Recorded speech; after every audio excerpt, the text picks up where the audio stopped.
इतिहास न सिर्फ किताबों तक सिमटा है, बल्कि आप तक अपने अतीत को भी बयां करने का कार्य करता है। इतिहास सिर्फ अपने में घटनाओं को नहीं समेटे होता है, बल्कि इन घटनाओं से भी आप बहुत कुछ सीख सकते हैं। इसी कड़ी में हम जानेंगे आज यानी 22 अप्रैल को देश दुनिया में ऐसा क्या हुआ था, ऐसी कौन सी बड़ी घटनाएं घटी थी जिसने इतिहास के पन्नों पर न सिर्फ अपना प्रभाव छोड़ा, बल्कि उसका दर्द आज भी हमारे सीने में।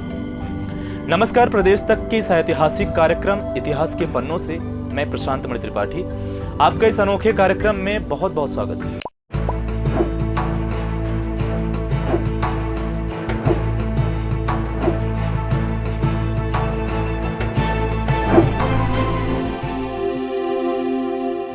वैसे तो वर्तमान समय में चीन और अमेरिका जैसे देशों ने तरह तरह के कई अनूठे और घातक हथियार बना लिए, जिनका उपयोग करके एक जगह बैठे बैठे आप हजारों मील दूर किसी व्यक्ति को ही नहीं बल्कि पूरे देश को मिट्टी में मिला सकते हैं। मगर आपको यह जानकर हैरानी होगी कि आजकल चर्चा में रहने वाला केमिकल वार यानी रासायनिक युद्ध आज से कई दशक पहले ही शुरू हो चुका है।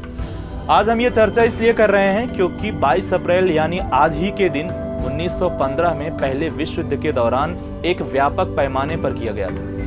रासायनिक हथियार का इस्तेमाल हथियारों के रूप में जहरीले रसायनों का उपयोग हजारों साल पहले हुआ था, लेकिन रासायनिक हथियारों का बड़े पैमाने पर इस्तेमाल सबसे पहले प्रथम विश्व युद्ध के दौरान हुआ था। कई इतिहासकारों के अनुसार प्रथम विश्व युद्ध में हुई कुल मौतों में से 85% मौत केवल रासायनिक हथियार की वजह से हुई।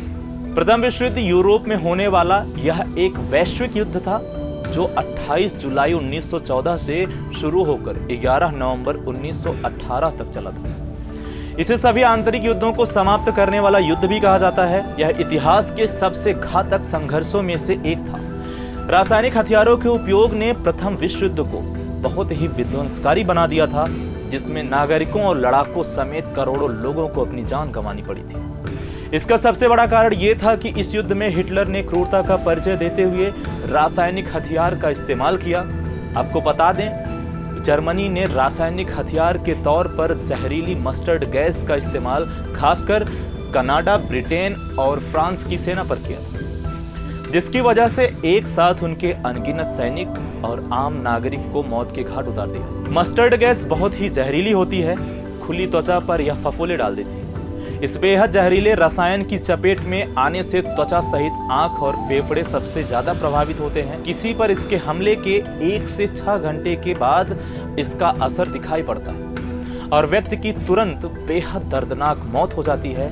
जैसा कि आप जानते हैं, प्रथम विश्व युद्ध में भारत सीधे तौर पर शामिल नहीं हुआ था क्योंकि उस वक्त हमारे देश पर अंग्रेजी हुकूमत का शासन था, मगर ब्रिटिश हुकूमत के दबाव के चलते हमारे 10 लाख सैनिक ब्रिटेन के समर्थन में युद्ध में उतरे थे, जिनमें से हजारों की संख्या में शहीद हो गए और अनगिनत सैनिक घायल हो गए।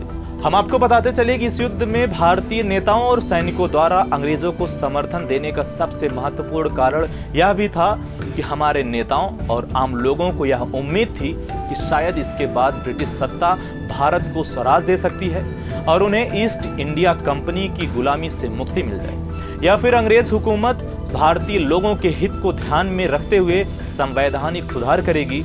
लेकिन अपनी आदत से मजबूर अंग्रेजों ने प्रथम विश्व युद्ध समाप्त होने के बाद भी ऐसा कुछ नहीं किया। 1914 से शुरू हुआ प्रथम विश्व युद्ध 1918 में जाकर खत्म हुआ। इस युद्ध में जर्मनी की हार हुई और उस पर तमाम प्रतिबंध लगाए गए। इतिहास के पन्नों से ऐसी ही कई और रोचक जानकारियों के लिए आप जुड़े रहें प्रदेश तक के साथ।